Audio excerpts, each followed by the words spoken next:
Em agosto de 1819, um baleeiro de nome Essex deixou o porto de Nantucket, em Massachusetts, EUA, para caçar nos mares do sul. A viagem, comandada pelo capitão George Pollard, que então tinha 29 anos, duraria 2 anos e meio. No entanto, de acordo com o historiador Gilbert King, já nos primeiros dias a aventura se provou amaldiçoada. Pouco depois de zarpar, o Essex foi atingido por uma tempestade que destruiu uma das velas do joanete de proa e por pouco não afundou. Meses mais tarde, um incêndio criminoso em uma parada para reabastecimento quase matou boa parte da tripulação. Por fim, o Essex encontrou, ao sul do Pacífico, seu maior inimigo, uma baleia cachalote de mais de 20 metros de comprimento. Após 2 investidas do animal furioso, o navio foi a pique. E para se salvarem, os 20 homens a bordo se dividiram entre 3 botes de cerca de 6 metros cada um, tentando coletar o máximo de provisões que conseguiam. No comando da frota, Pollard queria rumar para as Ilhas Marquesas, não muito distantes da linha do Equador.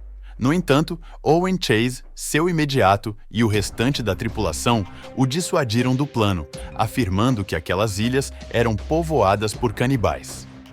O certo a se fazer, defenderam, seria navegar para o sul. Demorariam muito mais para encontrar terra, mas poderiam ser empurrados por ventos alísios ou encontrar outro baleeiro. Em uma das decisões mais controversas da história náutica, Pollard mudou de ideia e os 3 botes alteraram a direção. A aventura em alto mar foi nada menos do que medonha. O sal da água logo impregnou os pães que alimentavam os homens, que passaram a se desidratar à medida que comiam. O sol era devastador, e o bote de Pollard foi atacado por uma orca, que quase o despedaçou. Passadas 2 semanas, avistaram terra, mas totalmente árida. Ainda assim, 3 homens decidiram desembarcar. Mesmo com bocas a menos, aqueles que permaneceram nos botes começaram a ficar sem alimento. A situação não podia ser pior. As embarcações passaram a fazer água, e à noite, baleias as rondavam. Era dezembro de 1820. Em janeiro, os alimentos acabaram. Certa noite, no bote comandado por Owen Chase, um homem enlouqueceu.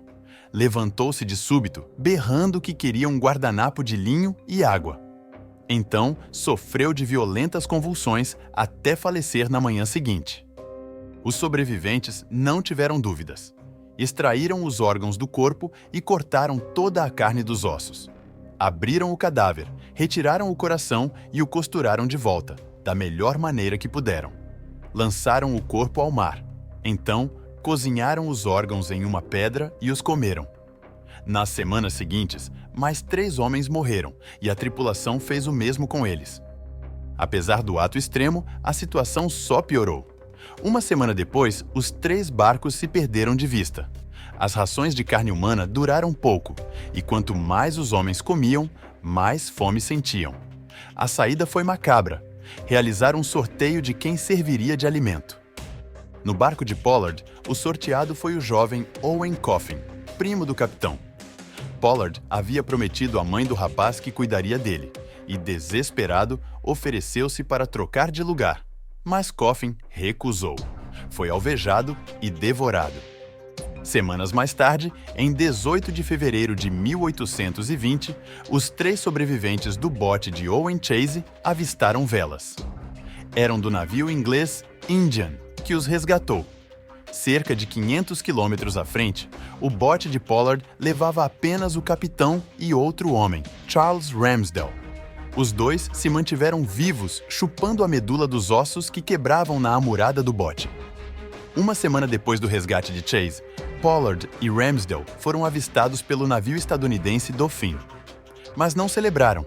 Em vez disso, voltaram-se para o fundo da embarcação e encheram os bolsos de ossos. Você conhecia a história bizarra por trás das histórias da grande baleia Moby Dick? Se inscreva para mais conteúdos curiosos como esse.